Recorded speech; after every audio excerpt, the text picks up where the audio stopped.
오늘 본문 말씀에는 팽팽한 신경전이 벌어지고 있습니다.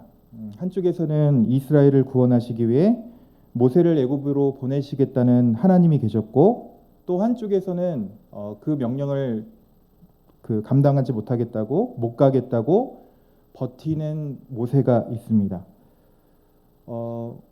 모세를 끈질기게 설득하시는 하나님도 대단하지만, 사실 하나님의 명령에 끝까지 갈 수 없다고, 못 가겠다고 고집 피우는 모세도 보통 고집은 아니었습니다. 모세는 오늘 계속해서 하나님의 명령을 거절하고 있죠. 여러분, 과연 모세는 무엇이 두려웠던 걸까요? 하나님이 이만큼 끈질기게 모세를 설득하시는데, 어찌된 영문인지 모세는 그런 하나님의 끈질긴 설득과 회유에도 도저히 그 길을 갈 수 없다라고 이야기합니다. 도대체 모세는 어떤 사정이 있길래 오늘 모세가 애굽으로 들어가기를 모세는 거절하고 있는 걸까요? 사실 오늘 모세를 주저하게 했던 그것은 말 한마디에 있었습니다. 그 말이 무엇이냐면 바로 이것이었죠. 누가 너를 우리의 다스리는 자로 삼았느냐? 누가 너를 우리의 다스리는 자로 삼았느냐? 네가 도대체 무엇인데 우리에게 관여하느냐? 40년 전 들었던 이 말 한마디가 모세의 마음속에 비수가 되어 자리 잡고 있었기 때문에 모세는 지금 그것이 마음속에 상처가 되었던 것이죠. 이 말 한마디가 누가 너를 우리의 다스리는 자로 삼았느냐, 이게 오늘 모세에게 왜 상처가 되었을까요? 오늘 모세의 이 상처를, 두려움을 좀 이해하려면 모세의 출생의 독특함을 좀 생각해 봐야 됩니다. 여러분 잘 아시지만 모세는 두 가지의 정체성을 가지고 있습니다. 하나는 그는 혈통적으로는 비록 애굽의 노예가 되어 있지만 애굽의 노예가 되어버린 히브리 민족, 혈통적으로는 히브리 민족, 이스라엘 민족이지만, 다른 한편으로는 이 그냥 히브리 사람들과는 달리 애굽의 왕자라는 신분도 가지고 있습니다. 그는 히브리 민족이면서 애굽의 왕자로 그가 이렇게 설 수 있었던 것은 그의 어머니 요게벳이 모든 히브리 남자아이를 죽이라는 바로의 명령에 자신의 아이를 살리기 위해 모세를 갈대 상자에 넣어서 강에 던지고, 그게 바로의 딸의 목욕하는 곳으로 흘러 들어가서 바로 딸에 의해 건져져서 모세는 애굽의 왕자로 자라게 되었던 것이죠. 그러니까 지금 모세는 바로의 궁전에서 애굽의 학문을 배우고 자랐지만, 그는 그 자신이 히브리 민족인 것, 이스라엘 백성인 것을 잊지 않았습니다. 그런 배경에서 자란 모세가 볼 때, 늘 자신의 동족 이스라엘을 볼 때마다 그는 어떤 마음이 들었을까요? 그는 아마도 늘 미안한 마음이 있었을 것입니다. 자기도 원래 그냥 정상적으로 태어났다면 다른 이스라엘 사람들처럼 지금 뼈 빠지게 노예 생활을 해야 되는데, 자신은 지금 애굽의 왕자로 편하게 지내는 것입니다. 또 어떻게 보면 이것이 미안한 마음을 넘어서서 자신의 동족을 구하고자 하는 마음도 아마 모세는 가지고 있었을 것입니다. 여러분 생각해 보십시오. 여러분, 모세가 지금 애굽의 왕자인 것, 그가 애굽의 왕자로 있는 것, 그것은 기회 아닙니까? 자신이 애굽의 왕자인 것을 그가 잘 활용한다면 그는 언제든 자신의 동족을 애굽으로부터 구원할 수 있을 능력이 있지 않았습니까? 그런데 하나님은요, 오늘 모세가 애굽의 왕자라는 신분을 사용해서 이스라엘을 구원하지 않으셨습니다. 아니, 오히려 모세가 가진 이 두 가지 타이틀, 히브리 민족이며 애굽의 왕자였던 이 두 가지 타이틀이 서로 충돌하도록 모세를 이끌어 가시죠. 그것이 오늘 출애굽기 2장의 내용입니다. 2장에 이런 내용이죠. 어느 날 모세가 왕자의 신분으로 나라를 이렇게 둘러보고 있는데, 저기 보니까 어떤 애굽 사람이 자신의 동족 이스라엘 사람을 채찍으로 때리고 구타하고 너무 심하게 학대하고 있는 것이죠. 모세가 자신의 동족을 사랑하는 마음에 그 애굽 사람을 죽이고 땅에 파묻습니다. 모세는 완전 범죄라고 생각했습니다. 모를 줄 알았습니다. 그런데 다음 날이 되고 이번에는 이스라엘 사람들끼리, 히브리 민족끼리 싸움이 벌어진 것입니다. 또 이번에 모세가 동족을 사랑하는 마음에 그들에게 가서 이렇게 타이릅니다. 아니 너희는 어떻게 이렇게 서로 동족이면서 이렇게 싸우느냐, 이렇게 얘기하니까 그 중에 한 사람이 쓴웃음을 지으며 이렇게 이야기하는 거죠. 오늘 잠깐 말씀을 볼까요? 출애굽기 2장 14절입니다. 출애굽기 2장 14절 같이 한번 읽어보겠습니다. 시작. 그가 이르되 읽어보겠습니다. 시작. 그가 이르되 누가 너를 우리의 다스리는 자와 재판관으로 삼았느냐? 내가 애굽 사람을 죽인 것처럼 나도 죽이려느냐? 모세가 두려워 이르되 일이 탈로 되었도다. 사람들이 이야기하는 겁니다. 같은 민족이 뭐라고 얘기하냐면 누가 너를 우리의 다스리는 자로 삼았느냐? 네가 뭔데 우리의 재판관이 되느냐? 이야기하는 것이죠. 그리고 이어서 이야기하는 겁니다. 왜? 어제 네가 애굽 사람을 죽인 것처럼 우리도 쳐 죽일 것이냐? 모세가 이 말을 들었을 때 정신이 번쩍 들었습니다. 아, 이 일이 탈로 났구나. 그래서 오늘 모세는 그 길로 도망하게 되었죠. 바로 미디안 광야로 도망쳤습니다. 모세가 미디안 광야로 도망치면서 그의 마음속에 수없이 되뇌어졌던 말 한마디가 있습니다. 그게 뭘까요? 누가 너를 우리의 다스리는 자로 삼았느냐? 네가 도대체 무엇인데 우리를 다스리느냐? 여러분, 지금 모세가 자신의 동족을 위해 일한 거 아닙니까? 자신의 동족을 살리려고 한 거 아닙니까? 그래도 나름 열심을 가지고 자신의 동족을 도우려고 한 건데 사람들은 어떻게 반응하죠? 네가 뭐냐는 거예요. 네가 뭔데 우리의 일에 껴드느냐 말하는 거죠. 동족을 구원하려고 했지만 결국 그 동족으로부터 듣는 말은 누가 너를 우리의 다스리는 자로 삼았느냐. 도대체 네가 무엇이냐 원망이었죠. 그렇게 도망친 모세가 40년을 광야에서 보냅니다. 우리는 너무 쉽게 모세가 40년 동안 광야에서 훈련을 받았다 이야기합니다. 네, 우리가 잘 알고 있는 것입니다. 모세는 40년간 하나님으로부터 광야에서 훈련을 받은 것입니다. 분명 광야에서 모세는 앞으로 해야 될 모든 사역들을 그 광야에서 훈련받았습니다. 근데 여러분, 그 당시의 모세 입장에서 한번 생각해 보십시오. 지금 모세에게 광야는 어떤 장소입니까? 자신의 모든 것을 잃어버리고 자신의 모든 능력과 지위와 모든 것을 잃어버린 철저하게 내동댕이 쳐진 처절함의 장소였던 것이죠. 모세가 광야에 도망와서 결혼도 하고 양을 치며 살았지만 이제 자신의 동족을 위해 뭔가 할 수 있다는 열정도 사라지고 힘도 사라지고 기회도 사라졌습니다. 어느새 그의 나이 80세가 되었죠.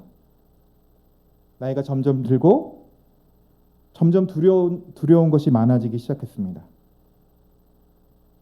오늘 모세도 이제 왕궁 생활은, 그 왕자 생활은 아득한 옛날입니다. 그냥 그렇게 무기력하게 양이나 치면서 생활하고 있는 모세요. 그러던 어느 날 하나님이 그런 무기력한 모세에게 나타나셔서 모세에게 이렇게 얘기하는 거죠. 모세야, 오늘 내가 내 백성 이스라엘 백성들을 구원하기 위해 너를 애굽 땅으로 보내겠다. 여러분이 이 명령을 듣는다면, 주님, 저는 이때를 기다렸습니다. 주님, 저를 보내주십시오. 여러분이라면 그렇게 얘기하실 수 있겠습니까? 아니요. 오늘 모세는 하나님께, 주님, 저는 못 갑니다. 저는 안 됩니다. 주여, 보낼 만한 자를 보내소서. 하나님의 계속되는 설득에도 모세는 3번씩이나 하나님의 명령을 거절합니다. 어찌 보면 오늘 모세의 이 마음이 좀 이해가 되지 않습니까? 오늘 모세의 불만은 그거였습니다. 하나님, 좋은 기회는 내가 애굽에 있을 때입니다. 내가 애굽에 있을 때 하나님이 나에게 찾아오셔서 말씀하셨다면 나는 언제든지 갈 수 있었습니다. 그런데 지금 이게 무엇입니까? 지금은 힘도 빠지고 열정도 사라지고 기회도 사라져버린, 뭔가 해낼 수 있는 왕자의 자리가 아니라 지금 저는 초라한 목동에 불과합니다. 하나님, 전 힘도 없어요. 하나님, 전 이제 좋은 시절 다 갔어요. 그리고 모세가 자신이 받은 상처 이야기를 꺼내는 거예요. 오늘 말씀 앞에 3장 11절 잠깐 보실까요? 3장 11절에 모세가 이렇게 얘기합니다. 모세가 하나님께 아뢰되 내가 누구이기에 바로에게 가며 이스라엘 자손을 애굽에서 인도하여 내리이까. 모세가 뭐라고 얘기해요? 내가 누구이기에 그 일을 한단 말입니까? 여러분, 어디서 많이 들어본 얘기 아닙니까? 내가 누구이기에 이 일을 합니까? 라는 그 말을 모세가 꺼낼 때 모세의 머릿속에 어떤 장면이 떠올랐을까요? 아까 출애굽기 2장 14절에서 자신이 이스라엘 사람들을 말릴 때 자신의 동족 이스라엘이 뭐라고 했죠? 네가 뭔데 우리에게 이래라 저래냐냐? 누가 너를 우리의 지휘관으로 삼았느냐?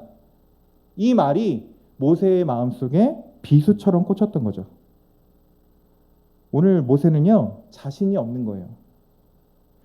자기가 힘이 있고 왕자에 있고 뭔가 기회가 있을 때도 자기의 동족 이스라엘이 네가 뭔데라고 나에게 얘기했는데, 하물며 힘이 다 빠져버리고 기회가 없는 내가 간다면 도대체 무슨 일을 할 수 있을까라는 것이죠.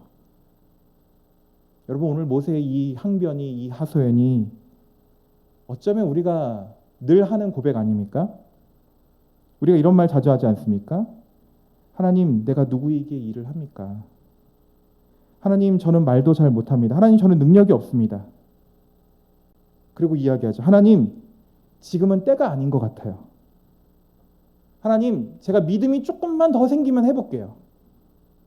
하나님, 내가 요거 지금 하고 있는 거 요것만 잘 마무리하면, 조금만 능력이 갖춰지면, 어떤 일을 할 수 있을 것 같은 가능성이 좀 생기면 그때 하겠습니다. 요즘 이제 제가 중고등부를 섬기다 보니까 이제 한창 중고등부 교사 섭외를 들어가고 있습니다. 집사님, 자매님, 형제님, 이번에 중고등부 교사로 어떨까요? 그러면 하나같이 듣는 대답은 저는 아직 부족합니다. 저는 아직은 아닌 것 같아요. 여러분, 우리는요, 어쩌면 완벽한 타이밍의 이야기에 숨으려고 합니다. 근데 여러분, 기억해야 될 건 뭐냐면요, 여러분, 하나님이 생각하시는 완벽한 타이밍은 내가 무엇인가를 잘할 수 있는, 무엇인가를 잘 해낼 수 있는 그것이 하나님에게 완벽한 타이밍이 아니라, 여러분, 진짜 하나님의 완벽한 타이밍은 뭐냐면요, 부족해요. 연약해요. 아직은 그것을 할 수 있을 만한 어떤 것이 갖춰지지 않았지만, 우리가 부족하고 연약하지만 우리가 하나님의 손에 온전히 붙들린 그때가 하나님이 생각하시는 완벽한 타이밍이라는 사실입니다. 오늘 말씀을 보십시오. 내가 누구이기에 바로에게 갑니까? 내가 누구이기에 이스라엘 구원합니까? 라고 말하는 모세에게 하나님이 이렇게 말씀하십니다. 하나님이 모세에게요, 오늘 설교 제목처럼 질문을 하세요. 4장 2절이요. 2절 한번 읽어볼까요? 시작. 여호와께서 그에게 이르시되 내 손에 있는 것이 무엇이냐? 그가 이르되 지팡이이니라. 오늘 자신은 아무것도 할 수 없다고 이야기하는 모세에게 하나님이 질문하십니다. 여러분, 우리 하나님은요, 참 뭔가를 좀 이렇게 잘 아시는 분이세요. 낙심한 우리를 힘 주시거나 우리를 회복의 자리로 이끄실 때 하나님은 우리에게 중요한 질문을 하나 던지십니다. 오늘 모세에게도 질문을 던지시는 거죠. 오늘 모세에게 가장 중요한 질문이 뭐였죠? 오늘 모세의 손에 무엇이 들려 있느냐? 네 손에 있는 것이 무엇이냐? 이 질문이었던 것이죠. 하나님이 모세가 지금 뭐 들고 있는지 모르셔서 묻는 걸까요? 하나님이 눈이 좀 어두우셔서 모세야, 너 지금 뭐 들고 있니? 이런 뉘앙스일까요? 아니죠. 하나님 알고 계셨죠. 지금 하나님께서 네 손에 들고 있는 것이 무엇이냐 물으실 때 모세는 뭐라고 대답하죠? 지팡이입니다. 당연하죠. 목동에 불과한 모세가 뭘 들고 있겠습니까? 모세가 이렇게 대답합니다. 하나님, 제 손에는 초라한 지팡이뿐입니다. 하나님, 제 손에는요 지금 애굽을 호령하던 지휘봉이 들려있는 게 아닙니다. 하나님, 제 손에는 초라한 지팡이뿐이라고요. 오늘 우리도 모세처럼 그렇게 이야기하고 싶지 않습니까? 하나님, 우리 가족들 안 보이세요? 나의 수준을 보지 않습니까? 하나님, 제가 들고 있는 거 안 보이십니까? 제 실적이 안 보이십니까? 흙수저인 거 안 보이십니까? 부족한 게 안 보이십니까? 제가 손대는 것마다 실패하는 건 안 보이십니까? 하나님 앞에서 우리의 실패한 것들을 이야기하고 싶어 하죠. 근데 여러분, 신기한 건 무엇인지 아십니까? 신기한 건요, 오늘 4장 3절에서 4절을 보면 오늘 모세가 그렇게 자신이 들고 있는 것이 초라하다는 의미로 지팡이를 얘기했던 그 지팡이로, 그 자신이 초라하게 여겼던 그 지팡이로 하나님이 어떤 기적을 보이시죠? 때로는 그 지팡이가 뱀이 되기도 하고, 모세가 또 잡으니까 다시 지팡이로 변하는 기적을 보여주십니다. 지금 하나님이 뭘 보여주시고 싶어 하는 걸까요? 여기 사인이죠. 무슨 사인이죠? 내가 너를 이렇게 만들어 줄 거라는 거예요. 너는 지금 초라한 지팡이를 들고 있는 것 같지? 아니, 너 자신이 스스로가 초라한 지팡이라고 느껴지지 않니? 아니야. 나는 지금 충분히 이 지팡이로도 뱀을 만들 수 있어. 내가 너를 그렇게 만들어줄 수 있다는 하나님의 사인이 이 기적 안에 담겨 있는 것이죠. 그리고 가슴 떨리는 장면이 나옵니다. 4장 20절에. 그 얘기를 다 듣고 드디어 모세가 하나님의 명령을 듣고 출발하는데, 20절에 모세가 그의 아내와 아들들을 나귀에 태우고 애굽으로 돌아가는데 모세가 하나님의 지팡이를 손에 잡았더라. 분명 모세의 손에 들려 있었던 것은 초라한 지팡이였습니다. 그런데 그 초라한 지팡이가 뭘로 바뀌어 있죠? 성경이요, 그 초라한 지팡이를 뭘로 표현하냐면 하나님의 지팡이로 이야기한다는 사실이죠. 기억하십시오. 초라한 지팡이도요, 하나님이 붙드시면 하나님의 지팡이가 된다는 사실이에요. 여러분, 나중에 홍해의 기적, 수없이 많은 이스라엘이 전쟁에서 모세가 그 초라하다고 얘기했던 그 지팡이를 들 때마다 수없이 많은 기적들이 일어났습니다. 오늘 우리도 마찬가지입니다. 하나님은 오늘 저와 여러분들을 사용하기를 원하십니다. 아멘이십니까? 하나님은 오늘 이 자리에 앉아있는 저와 여러분들을 사용하기 원하십니다. 오늘 나 자신이 초라한 지팡이처럼 여겨지지 않으십니까? 그럴 때, 나 스스로가 초라한 지팡이처럼 여겨질 때 우리는 기억해야 됩니다. 내가 보기에 나는 초라한 지팡이이지만 그런 우리가 하나님의 손에 붙들리기만 하면 나는 하나님의 지팡이가 된다. 우리가 무엇을 쥐고 있느냐, 무엇을 가지고 있느냐, 내가 어떤 능력이 있느냐, 세상의 관심은 내가 무엇을 들고 있고 무엇을 할 수 있는지에 관심을 가지고 있습니다. 그러나 하나님은 결코 그렇지 않으십니다. 하나님은 지금 네 손에 들고 있는 것이 무엇이냐 물으시면서 그거면 충분하다고 말씀하시죠. 그거면 돼. 중요한 것은 네가 무엇을 들고 있느냐가 아니라 네가 가지고 있는 것이 누구의 것이냐가 중요하다는 사실이죠. 바꾸어 말하면 내가 누구의 붙들림을 받고 살아가는가, 그게 더 중요하다는 사실입니다.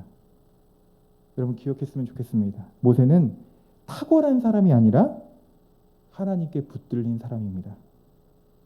우리 인생이 어떤 인생이 되기를 원하십니까? 여전히 애굽에서 호령하고 애굽을 지휘하고 애굽에서 능력을 발휘하길 원하십니까? 그런데 기억해야 될 것이 있습니다.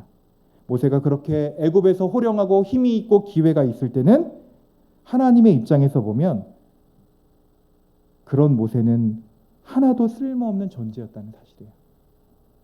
그러나 자기의 능력, 자기의 기회, 자기의 스펙을 내려놓고 그가 하나님으로부터 붙들림 받기 시작할 때 비로소 하나님의 위대한 일을 감당하는 이스라엘의 구원 역사를 담당하는 사람이 되었다는 사실이죠.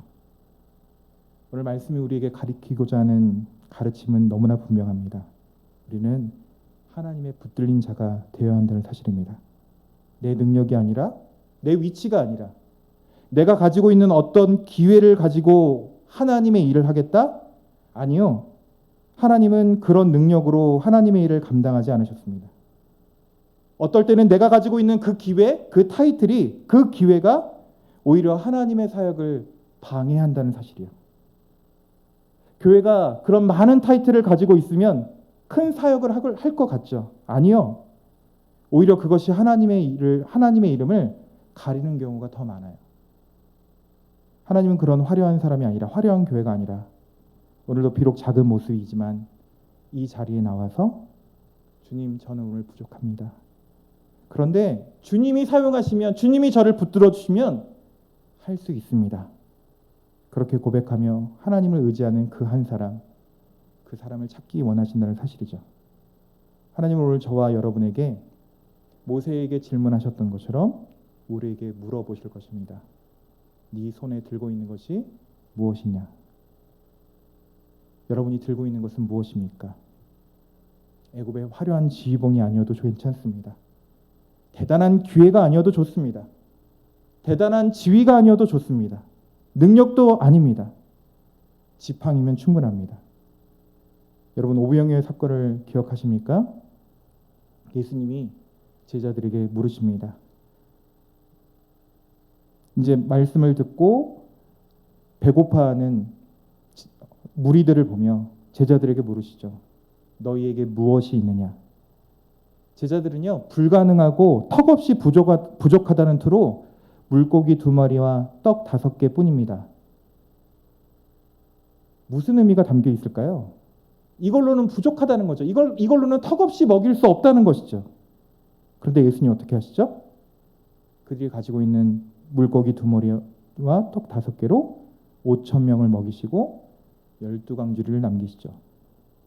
내가 가지고 있는 것, 내가 지금 소유하고 있는 그것이 보잘것없어 보여도 그 보잘것없는 나의 능력, 나의 기회, 나의 것을 하나님께 드리면 하나님은 내가 가지고 있는 그것을 활용하십니다. 여러분, 하나님의 일하심을 보십시오. 하나님은 지금 내가 전혀 가지고 있지 않은 것, 내가 없는 것을 가지고 일하시지 않으시고 오히려 내가 가지고 있는 그 작은 것일지라도 그것부터 하나님이 일하신다는 사실입니다. 오늘 모세가 가지고 있었던 초라한 지팡이조차 하나님이 쓰시니까 하나님의 지팡이가 되었던 것처럼요. 진짜 여러분의 손에 든 것이 무엇입니까? 그것이 초라한 건 화려하건 상관없습니다. 하나님은 오늘 우리가 들고 있는 그것을 소중히 여기십니다. 중요한 것은 우리가 들고 있는 그것을 하나님의 것이라고 인정하고 우리의 힘과 능력을 의지하는 것이 아니라 하나님의 함께 하심을 소망하며 나아가는 것이죠. 그것을 소망하며 나아가는 저와 여러분들 되기를 소망합니다. 기도하겠습니다. 하나님, 감사합니다. 죄와 허물로 죽을 수밖에 없던 우리를 구원해 주시고 하나님의 자녀로 삼아 주시니 감사합니다. 하나님, 우리 또한 모세의 고백처럼 우리가 가진 것은 초라한 지팡이뿐입니다 라고 고백할 수밖에 없는 그런 초라한 존재들입니다. 그러나 우리의 그런 초라한 지팡이를 쓸모없는 것으로, 가치 없는 것으로 여기지 아니하시고 그 초라한 지팡이조차도 하나님의 일하심을 보여주는 하나님의 지팡이로 바꿔주실 줄 믿습니다.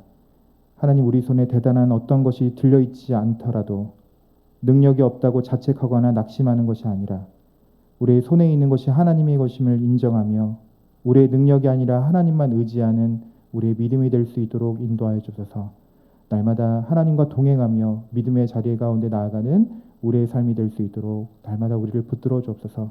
하나님, 날마다 우리와 함께 하실 줄 믿사오며 예수님의 이름으로 기도합니다. 아멘.